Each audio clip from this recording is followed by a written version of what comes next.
Despite a perfect penalty kill and a goal from Gage Gonzalez, the Tampa Bay Lightning fell 4-1 to the Carolina Hurricanes, dropping a game in consecutive matchups for the first time since January. To add insult to injury, Nikita Kucherov left early in the third period. Can the Lightning contend without their best offensive player?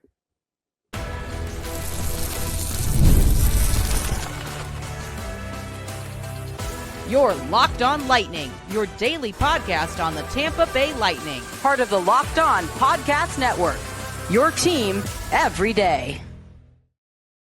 Josh Sperber here to welcome you to another episode of Locked On Lightning and thanking you all for making Locked On Lightning your first listen every day. We're part of the Locked On Podcast Network, your team every day. And if your team is the Tampa Bay Lightning, then this is the show for you. And we're going to start off by recapping the Lightning's loss last night to the Carolina Hurricanes. We'll talk about Nikita Kucherov a little later on, as he has gone without a point in the Lightning's last two losses and 3 out of the last 5 games, but he only played 15 minutes on 13 shifts as he left in the third period due to injury. Now, it started off fine between the Lightning and Carolina. In Carolina for the first time since opening night, where the Lightning took down the Hurricanes. Seth Jarvis got a shorthanded goal. I think he caught the Lightning napping at the end of their lone power play opportunity. So, I mean, you do got to give the Hurricanes credit in a game like this. Their penalty kill wasn't needed all that much, and when it was, they got a shorty out of it. Seth Jarvis put a deflected pass in, and the Hurricanes took the lead for good. And again, it's just the Lightning getting caught napping, but it was the transition play that really sunk the Lightning over the next couple of periods.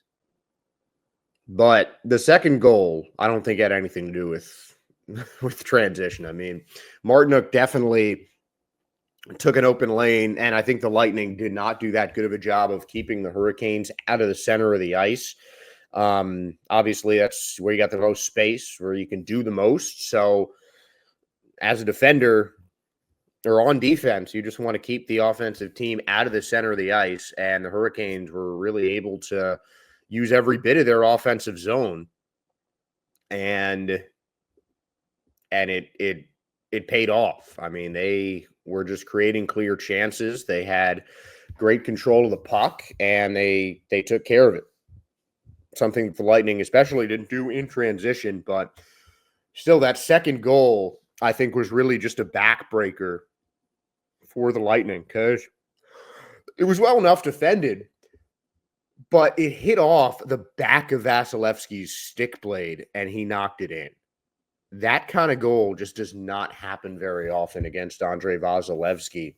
And I feel like after that, I don't want to exactly say the floodgates opened, because it did take another 6.5 minutes for Roslovic to get the third for the Hurricanes. But you could just tell that Martinook goal really took a lot out of the Lightning. I mean, they weren't skating as crisply. They weren't being as efficient with their passes. It just kind of seemed like they had hung their head. And even after the Gonzalez goal made it 3-1, and it was a really nice goal, it was just hung heads and sad body language really from the Lightning. They just didn't really believe, I guess, that they could get that second goal. And shortly after the Lightning got their goal, the Hurricanes answered back. I mean, less than 2 minutes after, Sean Walker gets the fourth of the night for Carolina. And I mean, that's just the sign of a team that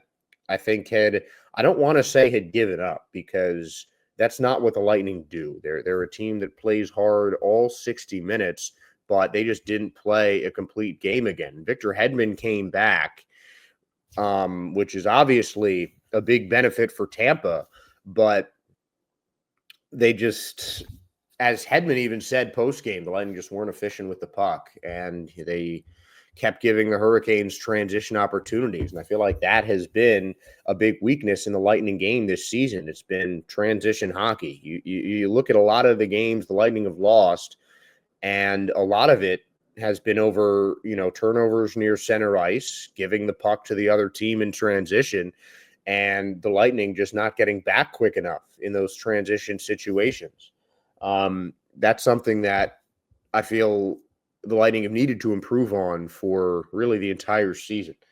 Their transition defense has certainly not been to the level I think you'd expect from a team like the Tampa Bay Lightning, a team that's well coached, a team that has smart players on their team, a team that has some solid defensive forwards to pair with a good group of backliners. I mean, this is a good team for the Lightning, and this has just been an uncharacteristically tough stretch for Tampa Bay because honestly, I mean, I'd argue that the tough stretch even includes the win against the Sabres. The Sabres just didn't look like a team that was at the same level as the Lightning on this past Thursday, March 6th. But the Lightning let them in that game by allowing transition opportunities, allowing the Sabres to control the puck in the center of the ice and not giving them much resistance as they moved it into their zone. I mean, time and time again, the goals on that play were just Tuck breaking out for a free look at the net. The same thing from Tage Thompson, making a nice move, getting some open space, and finding an open net. I mean, it's just this center of the ice. The Lightning seem to be, almost lost at some points when trying to get back and trying to, recover defensively. It just seems like if the Lightning aren't skating step for step with their opponent at every juncture in the game, then it's just not a game that they're going to win. And that's not a way that a contending hockey team plays. And that's, I think, what the Tampa Bay Lightning are. I mean, this is a team that is 5 points out of first place with a game in hand against Florida. This is a team that, rattled off a 7-game win streak and won all but one game in the month of February. Most of those in regulation, too. I mean, Lightning are coming off their best month of the season, and at the start, it really seemed like everything was going normal. I mean, even the game against the Panthers, a 2-1 game, is still a pretty close one, and on the back-to-back, the night afterwards, the Lightning dominated Columbus. But then that showing against the Sabres just wasn't Lightning hockey, and that seemed like a game that they were lucky to come out with a win. Then they faced Boston 2 days later, put up a similar effort, and it ends up as maybe the Lightning's worst game of the season in that 4-0 loss. And, I don't think this one was quite as bad as the loss against the Bruins. It certainly wasn't the Lightning's best game, but I don't think it was their worst either. I mean, they had a good start. Just even John Cooper said that you could argue with the missed chances the Lightning had that they could easily have been ahead after the first period.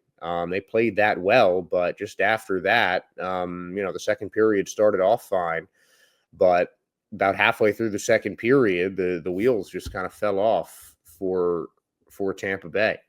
And again, I really think that coincides with the Jordan Martinook goal, because it's not very often that you see a goal scored on the Tampa Bay Lightning and say, oh man, that was on Vasilevsky. And even the Martinook goal, you can't necessarily say that. It was just, one of those things that just came together perfectly for the Hurricanes. I mean, he was hugging the post. The only space was, a little sliver in the top corner near post, and then under Vasilevsky's stick. And that's just where it ended up from Martinook, deflected off the back of his blade and into the net. And a goal like that, kind of a freak accident looking goal, is something that can really demoralize a team, especially when they're already down, especially when they're on a run, short as it may be, where they've been struggling as a team. Sometimes it just takes those little breaks to go the wrong way to change the momentum in the game, or just kind of sink whatever positivity or whatever good momentum that you have going. And I think that's really what happened. I think if the Martinook shot took a luckier bounce for the Lightning, then we'd be having a very different conversation right now, because I think until that shot, the Lightning were step for step with Carolina. But just one of those freak things where even Vazzy couldn't believe it. Just kind of sunk the Lightning on the road. And could it have been different at home? Maybe. But that's not where the game was played. And just a tough loss for the Tampa Bay Lightning. But Gage Gonzalez has been a huge bright spot for Tampa Bay. He has spent most of the season with the Lightning, playing 42 games here over a couple of different stints, going back up from AHL Syracuse. But right now, as we have talked about quite a bit lately, it really seems like Gage Gonzalez is here to stay. So we're going to look over his first NHL season and what expectations may hold for Gage Gonzalez in the future.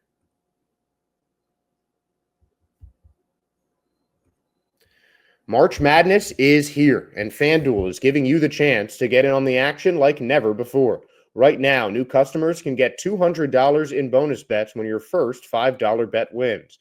That's 200 extra bucks to use on everything from buzzer beaters to Cinderella stories, and even who's cutting down the nets. I've got my eye on a few underdogs this year, and FanDuel is making it easy to back them with spreads, totals, and game props. And with tournament games happening almost every day, there's always something exciting to bet on.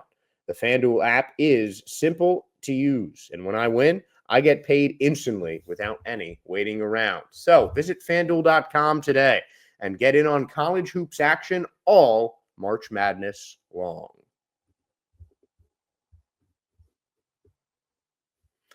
So let's talk Gage Gonzalez, a guy who began the season in the AHL, had an assist per game when he was called up by the Lightning early in the season. Gonzalez, who played 2 games for the Bolts last year, debuted for the Lightning at the beginning of November, and it took him 5 games, on his 6th, to register his first point of the season, an assist in the loss against the Columbus Blue Jackets. After that, points had come kind of few and far between. He did score a goal a month later in December. And then at the end of January, after a short stint back in the AHL where he dominated over about a 2-week span, he got called up for the game against Chicago, then had an assist against the Kings and the Islanders, went on a run where he had 5 assists in a span of 6 games and 6 assists in a span of 9 games. Then you had the goal against Washington and now a goal against Carolina. And Gage Gonzalez is quietly putting together a solid season, especially for a guy who's playing about 10 minutes a game and who has spent an additional 14 games with the Syracuse Crunch. And 18 points in 14 games for Gonzalez, certainly dominant. But I really think he's made clear that he is not going back down to the AHL. I think Gonzalez has really solidified his spot for the Lightning. He's been versatile as well for Tampa. Gonzalez listed as a center on the Lightning roster, but he's played both wings primarily for the Lightning this season, usually used at the right wing spot, but was able to get on the left side as well. Might see more time there with Oliver Bjorkstrand now with the Tampa Bay Lightning, and Bjorkstrand is typically a right winger. So I think it's definitely good that the Lightning can have someone that they can use on both wings.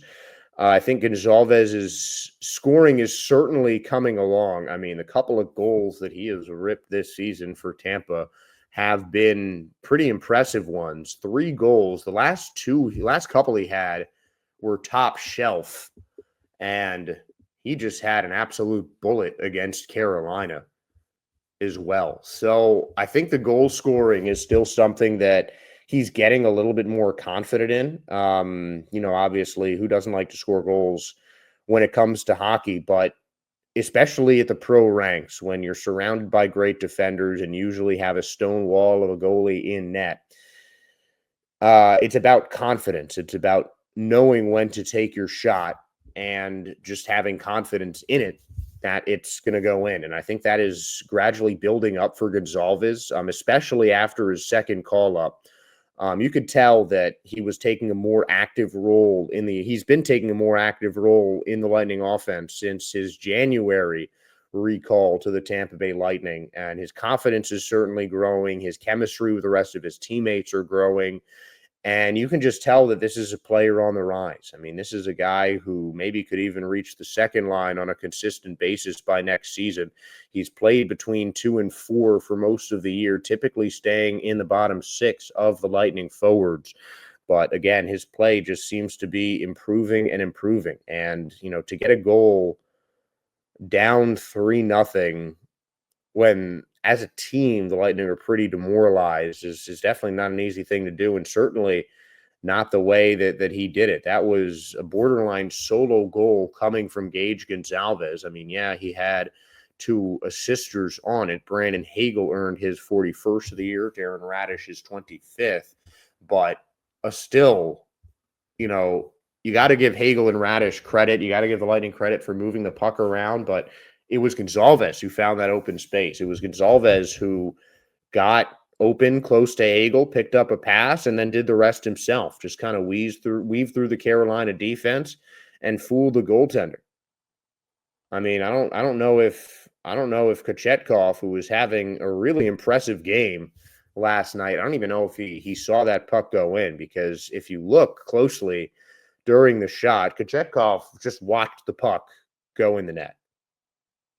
I mean, that was just a blistering shot by Gonzalez, and that's something that you can tell has really improved, because you just didn't see that same kind of snap on his shots earlier in the season. But, you got to give the coaches in the Lightning system a lot of credit. Between Gonzalez's time up here with the Lightning and between his work with Syracuse, especially that second stint, Gonzalez had been up with the Lightning for a couple of months and had seemed to grow into an established role on that third or fourth line before he got sent down again.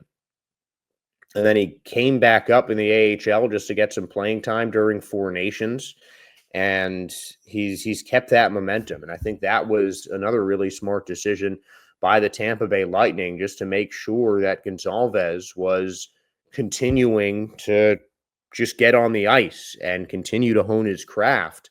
Because especially when you're hot, I mean, the key is just to play.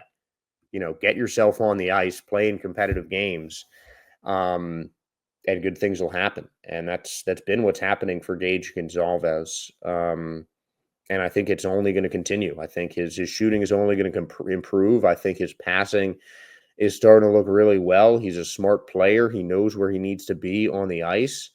And he could really turn into a solid piece for Tampa Bay. I mean, this is a guy who's just 24 years old. So plenty of ice time ahead of him, a long career ahead of him for sure. And it really seems like he's starting to hit his stride. And I think next season we'll be talking about him, maybe even on this show, as a potential breakout candidate and as a guy who can really start moving the needle and become a factor on offense for Tampa Bay. I think that process has certainly started for Gage Gonzalez as he's been involved more and more in the offense. He's had some chances on the power play as well. And I think that the Lightning just need to keep on with his development, keep getting Gonzalez involved, keep playing him up, maybe on a higher line with some more vets. I mean, I said it after the game against the Sabres. I really liked having Gonzalez on a line with Gord and Bjorkstrand. You can see how 2 guys who have been on the same team together for a couple of years can gel together, and see how we can make that chemistry work with his teammates. But, the Lightning are just a really good team. They're a really strong, united front, and everyone seems to be happy playing with no matter who they're with. And I think that's certainly the case for Gage Gonzalez. For him, I know this season is just about making a name for himself and establishing himself as a guy who can consistently put up productive minutes in the NHL. And that's what Gonzalez has gone in. So he's definitely earned his spot on the Lightning roster. But his continued improvements, I think, could only mean rising for Gage Gonzalez. Now, there's another player on the Lightning roster that we have a bit more concerning news about. John Cooper did not have an update on Nikita Kucherov after he left in the third period against the Carolina Hurricanes. This is one of the best players in the NHL and a guy who has spent some time on the injured list at points over the course of this season. And I don't think the question is if the Lightning need Nikita Kucherov to make a nice playoff run, but how badly they need Nikita Kucherov to make a nice playoff run.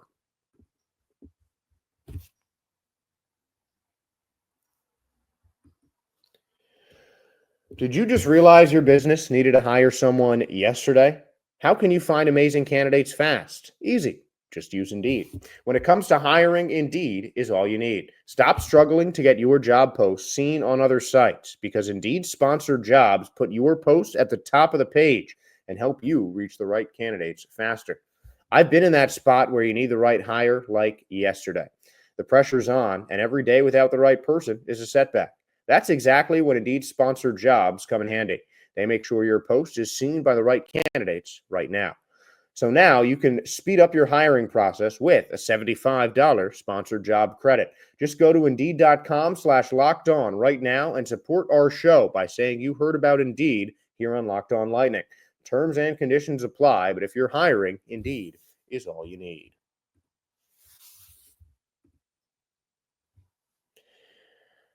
One of the most difficult parts of that loss to the Carolina Hurricanes was Nikita Kucherov leaving with an injury. It is not something we have seen all that much this year. Kucherov, for the most part, has been a picture of health. 61 games over the course of the season, only missing 3 for Tampa Bay.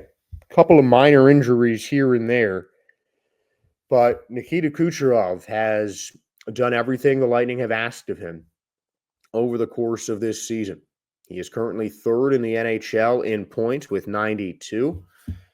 On the leaderboard in assists as well, behind only Nathan MacKinnon with 64 helpers on the season. Leads the Lightning with 8 game-winning goals. Has over 20 points on the power play with double-digit power play assists and 5 power play goals, plus or minus of plus 13. Not spending too much time in the penalty box. He's even scored an overtime winner for the Tampa Bay Lightning. So this isn't a question of Nikita Kucherov being essential to the Tampa Bay Lightning team. That fact was already well established over the 10 years that we have seen Nikita Kucherov absolutely dominate the NHL. It's what can the Tampa Bay Lightning do without him? It's can they possibly replace him if he is going to be out for the stretch run of the postseason? I mean, this is the time of the year where absolutely everything means more. In minor injuries means you're missing key games. Major injuries you might miss the playoffs. And the Lightning, I think for the most part this season, I think J.J. Moser is really the only exception, but the injury bug has not been that bad with Tampa Bay in terms of major injuries because Moser missing 2 months is really the only major one that the Lightning have suffered as a team over the course of the season. Every other injury has really been, a couple of days here and there, maybe a week or two here and there when you look at Nick Paul missing 2 weeks or so in November. But really, you haven't seen the majority of the Lightning injuries this year last for over a week. But again, every injury is a lot more concerning right now, especially when it comes to key players. The Lightning, fresh off of Victor Hedman's comeback after he missed the better part of the last 2 games for Tampa Bay.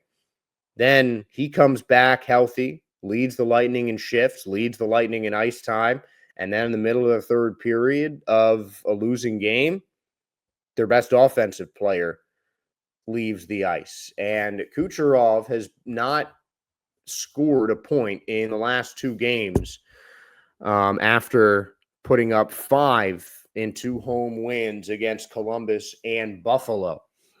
And it's not really the lack of points before that are concerning. It's just the fact that Kuch is -4 in the past 2 games. And he is just not a guy that the Lightning can afford to miss.